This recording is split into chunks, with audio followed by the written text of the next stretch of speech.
पास तुम ही रहती सदा हो, मेरे पास तुम ही।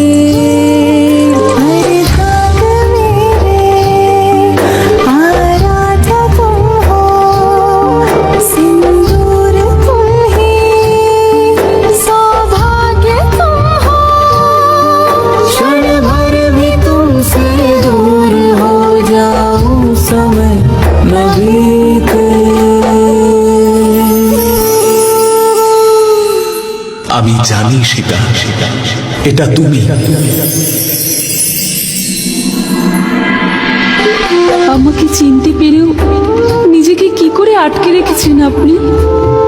তোমার প্রতিজ্ঞার দ্বারা, তোমার সংকল্পের দ্বারা। আমার মনে আছে, যতক্ষণ না আমাদের উদ্দেশ্য সফল হচ্ছে আমরা দেখা করব না। আর আজ আপনি এদের চিন্তার পরিবর্তন ঘটিয়ে আমাদের মিলনের সময়কে আরো এগিয়ে নিয়ে এলেন।